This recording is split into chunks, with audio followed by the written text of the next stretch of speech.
en tant qu'observateur, en tant que quelqu'un qui connaît mieux la sécurité aussi, en lisant, il y a des fautes attribuées tant par le gouvernement et d'autre part par les militaires.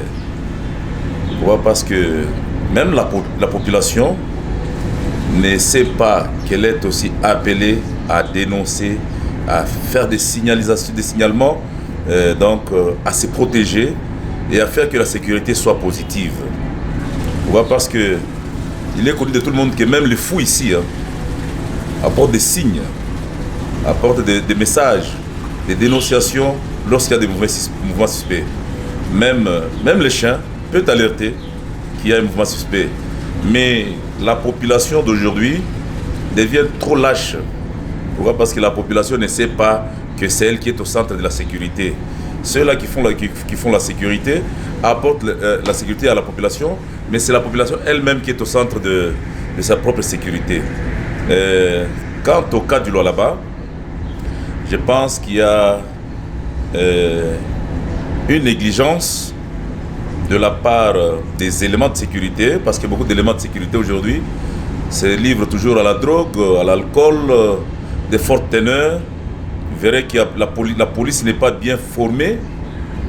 J'ai vu seulement en 2018, je pense, que le gouvernement provincial du Lualaba avait envoyé beaucoup d'éléments. Et malheureusement, on avait dévié ces éléments-là vers une autre province, pendant qu'il fallait renforcer la sécurité dans la province du Lualaba. Et d'ailleurs, c'est la demande que je vais soumettre à Madame la gouverneure de former les éléments de la sécurité de la police juste pour le compte du Lualaba. Pourquoi? Parce que le Lualaba a cinq frontières. La première frontière, c'est l'Angola, avec des gens qui viennent ici, les Angolais donc.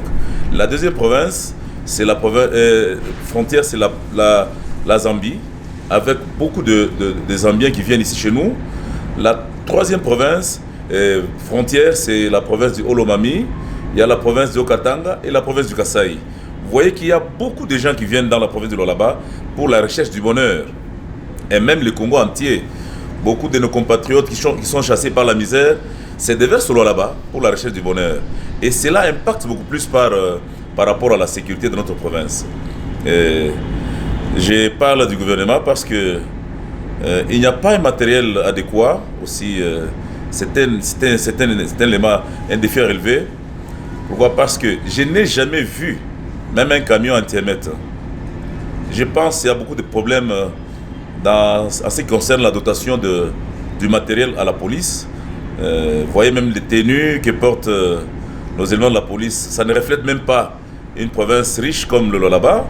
Donc la sécurité n'est pas à la dimension, au diapason de la province de Lualaba.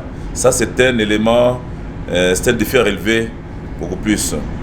Vous savez que l'insécurité est soit causée par la complicité de la population ainsi que les malfrats. Parce que les bandits se trouvent dans nos maisons. Les bandits se trouvent dans les maisons où résident les gens, où habitent les gens. Même dans des églises, dans certaines églises, il y a des bandits. Et les pasteurs peuvent être dans la complicité avec les bandits, comme leurs fidèles, et ils savent bien que nous avons des bandits. Surtout avec des églises ici qui se construisent du jour au lendemain sans être répertoriées par le ministère de l'Intérieur et de la Sécurité, par le ministère des Plans.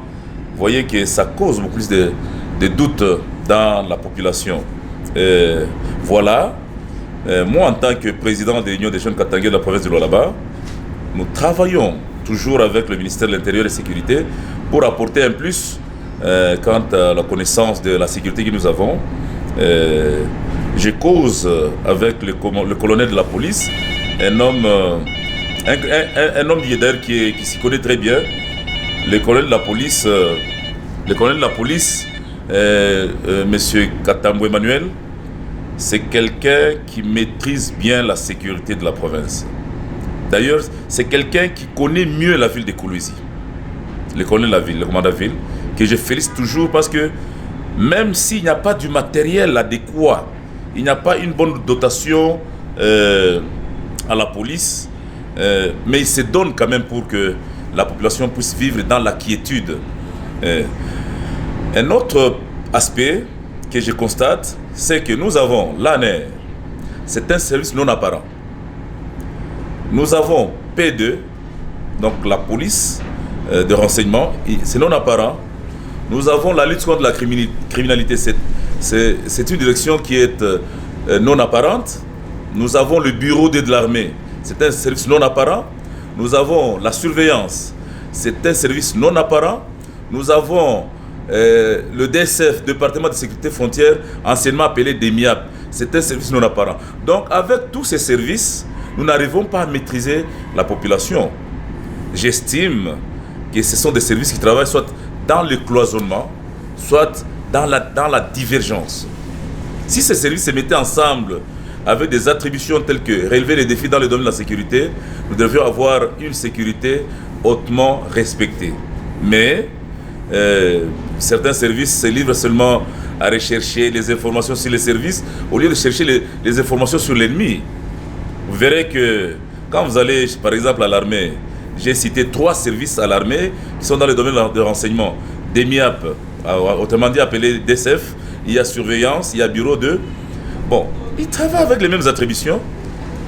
Alors, tous sont en train d'arrêter seulement les fumeurs de chanvre, les détenteurs de boissons alcooliques. Vous voyez, ça ne reflète pas vraiment un bon service.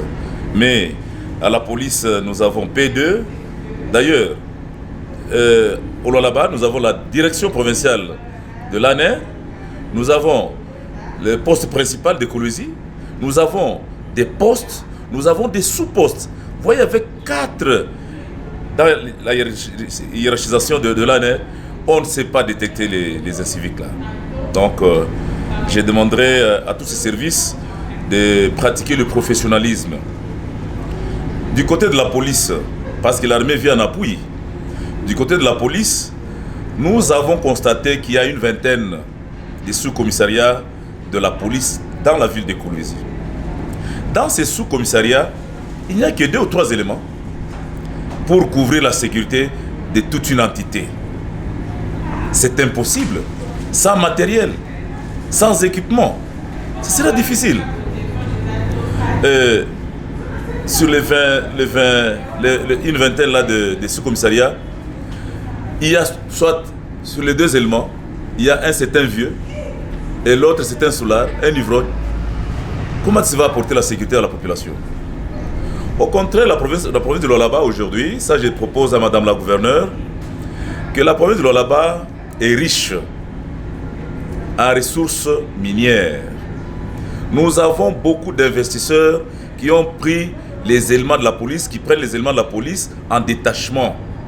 Parce que nous devons bien évidemment sécuriser nos investisseurs. Nous avons Kamoa, TFM, Moumi, KCC, Lulu Ressources, Metalcol, nous avons Sicomine, nous avons Comus. Ça, ce sont des grandes sociétés que j'ai citées ici, que j'ai énumérées. Il y a encore des petites sociétés à l'intérieur, dans des brousses là-bas. Ces sociétés-là n'utilisent que nos éléments de la police qui étaient censés protéger nos populations. Cette fois-là, dans les rangs de la territoriale, la police territoriale, donc il y a déjà un sous-effectif. Or, la territoriale, c'est ça même la police de proximité de la population. Nous avons une autre unité, c'est la PSR. La PSR a déjà gonflé ses effectifs. Il y a beaucoup d'éléments de la police qui sont à la PSR, au détriment de la police territoriale. Alors, pour relever ces défis, je pense que Madame la gouverneure, à travers ce ministère de l'Intérieur que gère Mkoubarou Kaumba, que je félicite toujours, parce que c'est un homme dynamique qui a maîtrisé quelles soient les difficultés que nous observons dans la province, mais il est en train de se poumonner chaque jour pour le bien-être de la population du Lualaba, d'initier un recrutement spécial juste pour les Lualaba. Les Lualaba donnent beaucoup au gouvernement central en termes de budget national. Le Lualaba mérite une sécurité professionnelle et hautement prestigieux. Pourquoi j'ai dit ça? Parce que tout le monde chassé par la misère vient chercher le bonheur au Lualaba. Et le monde entier est ici au Lualaba. Mais comment nous n'arrivons pas à initier une dotation d'un équipement ou un matériel de la sécurité de pointe. Nous n'avons même pas un camion juste anti-émeute. Quand vous voyez même nos compatriotes qui sont de la police, qui font des patrouilles, vous sentez que même les éléments de la police sont dans l'insécurité. Ils ne sont pas sécurisés. Tantôt ils sont ivres, tantôt ils ne s'entendent pas bien, ils se bagarrent entre eux-mêmes pendant la nuit. Bon, alors, vous allez dire que la population est sécurisée. Je pense qu'il ne faut pas accuser les autorités pour de négligents ou du genre, les gens qui ne connaissent pas la sécurité. Non. J'ai déjà échangé à maintes reprises avec le commandant ville Emmanuel Katamboué, un homme qui connaît bien la sécurité. D'abord, c'est un officier digne qui mérite la ville de Kolwezi parce qu'il connaît bien la ville de Kolwezi. Mais il manque les effectifs et il manque du matériel. J'ai déjà échangé avec le colonel de la P2, colonel René. C'est un homme digne qui met son poste. Vous voyez que ces gens-là, même quand vous échangez avec eux, ils ont des idées pour apporter la sécurité de la population. Mais par manque de logistique, ça cause des problèmes. Troisième étape de notre analyse, nos enquêtes, nous avons trouvé que la population elle-même est à la base de sa propre insécurité. La population ne peut pas se lamenter que non, nous ne sommes pas sécurisés. Nous sommes soit complices de l'insécurité. Comment ça? Vous constatez que dans votre quartier, il y a quelques jeunes ou quelques personnes que vous trouvez d'irrégularité. Des personnes irrégulières. Un fumeur de chanvre qui ne travaille pas mais qui vit avec des biens de valeur, soit pendant la journée il est dans la maison et arrivé la nuit, c'est la personne commence déjà à faire de démarches. Il faut dénoncer. Parce que les bandits sont dans nos maisons, comme je l'ai dit. Les bandits sont dans nos propres quartiers, sur nos avenues. Il faut les dénoncer, d'initier beaucoup d'équipes, sélectionner toutes les structures qui encadrent les jeunes, les églises, de donner un mot d'ordre, de dénoncer. Dénonçons tout ce qui est comme mouvement suspect et irrégulier. Donc la population doit faire aussi des recherches sur les ennemis, sur ceux-là qui veulent déstabiliser la province du Lualaba, de les dénoncer, de signaler dans la discrétion. Ayez le numéro du commandant de la police, vous avez le numéro de votre chef de quartier, vous avez le numéro du bourgmestre, monsieur le maire, ainsi de suite. Ayez le temps de dénoncer, parce qu'en sécurité, on ne néglige jamais l'information. Dans le principe sécuritaire, toute information doit être vérifiée. Accusez vite. C'est pour que nous puissions vivre dans la quiétude dans notre province. Et il y a une direction qui est aussi stratégique, c'est la direction de la lutte contre la criminalité, appelée communément antifraude. Cette direction doit aussi beaucoup travailler parce que je pense qu'elle est seulement dans les mines, dans les fraudes douanières, et soit dans des fraudes fiscales peut-être. Mais cette direction doit prouver, doit travailler en collaboration avec d'autres services. Arrêtez tous ces inciviques-là. Parce que vous avez les mandats. On vous a donné juste pour que vous commenciez à collaborer avec d'autres services de sécurité. Ce n'est pas seulement dans les mines, parce que bon, aujourd'hui tout le monde est dans les mines. Et même certains militaires sont dans les mines. Dernièrement, j'ai vu le général Edi Kapend qui dit qu'il a retiré toutes ses troupes des sites miniers. Bon, ce n'est pas seulement une raison, mais surtout, nous qui sommes dans le domaine de la sécurité, nous devons à tout prix prouver de quoi nous sommes capables. Alors, je pense que prochainement, nous allons initier à notre niveau, en tant que structure de la société civile, d'organiser des ateliers avec des populations. Alors, Madame la gouverneure, nous vous demanderons que vous puissiez nous soutenir. Nous devons nous prendre en charge parce que c'est la population qui est victime. Vous voyez que la province, j'ai énuméré des sociétés, utilise nos éléments. Un grand effectif est déjà à la société. Un autre effectif est à la PSR. Un autre effectif est donc au bureau des institutions. Un autre effectif avec les autorités, les députés, les ministres et leurs résidences sécurisées. Un autre effectif se trouve avec nos partenaires. Donc la population n'a pas d'effectif. Alors, pour relever ces défis, demandez à la vice-primature de l'intérieur et sécurité que gère M. Jacques Chabani de recruter spécialement juste des troupes de policiers pour la province du Lualaba. Et ça va s'arrêter. Bien sûr que l'insécurité, on ne peut pas la terminer, mais on doit réduire sensiblement ce système de l'insécurité qui est en train de déranger la quiétude de nos populations. Et nous sommes prêts.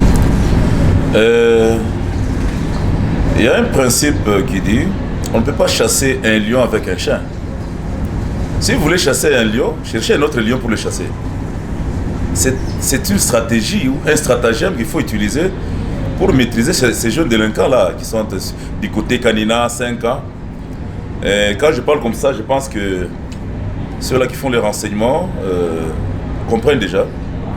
Parce que vous voyez, il y a soit une incitation, soit il y a instrumentalisation de ces jeunes-là. Parce que quand vous lisez la façon dont ces jeunes sont en train de se comporter contre les institutions de la police ou de l'armée, ça prouve à suffisance que derrière eux, il y a des mains noires qui sont en train de financer soit ces jeunes-là pour saboter le gouvernement provincial. Quant à moi, je préférerais que nous puissions descendre sur le terrain. Bon, la sécurité sans moyens, c'est une sécurité nulle. Il faut que le gouvernement provincial disponibilise les moyens. Allez, on va sélectionner ces mêmes jeunes-là. Ce sont ces mêmes jeunes-là qui vont nous doiter. Nous avons le temps de descendre à Kanina, à Chipuki, un peu partout là où il y a ces délinquants-là, les utiliser comme source d'information ou de renseignement. Est-ce que vous pensez que ces jeunes-là, si on descendait sur le terrain, ça va faire 2 semaines sans attraper beaucoup? Nous avons arrêté beaucoup de gens à la période de Kanyama-Kassese. Dans quelques semaines, on a trouvé les effectifs. Et c'était les vrais délinquants qu'on avait arrêtés. Nous sommes allés à Tenke Fungurume. Nous sommes allés à Lualaba, partout là. Lorsqu'on mobilise les moyens, lorsqu'on mobilise les budgets, donc toutes ces pratiques-là vont s'arrêter. Nous sommes là, nous sommes prêts à accompagner la sécurité de la province. Nous sommes prêts à accompagner le développement du Lualaba que prône Mme Fifi Masuka. Je pense que si vous voulez que nous travaillions, veuillez nous sélectionner, veuillez nous donner aussi le temps de travailler, parce que nous sommes isolés. Nous sommes mis à l'écart. Nous ne sommes pas à la commande. Et si aujourd'hui, on nous proposait aussi des postes dans le domaine de la sécurité, nous allons travailler avec professionnalisme.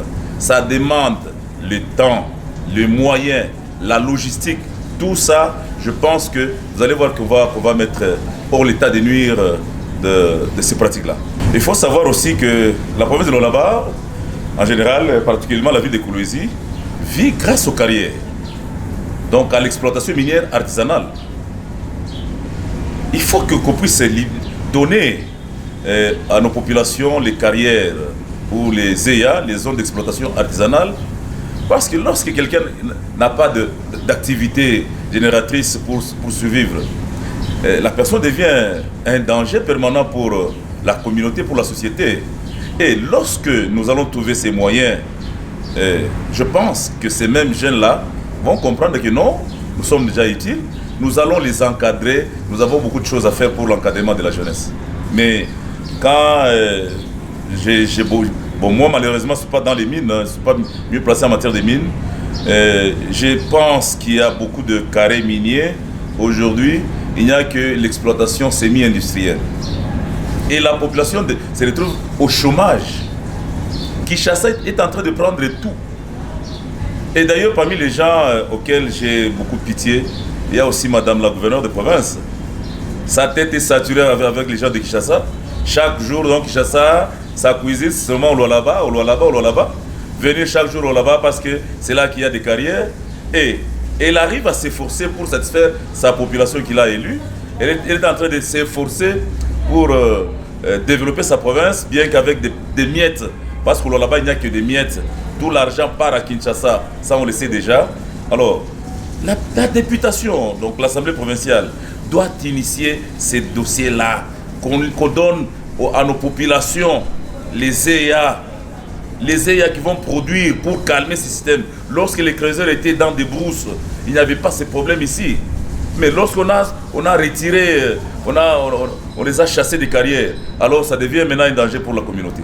Je pense qu'il faut que les carrières ou les EA puissent être dotés à nos jeunes.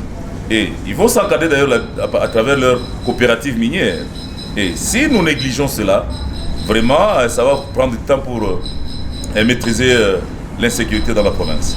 Vous pensez que c'est juste les mines qui peuvent stabiliser cette sécurité?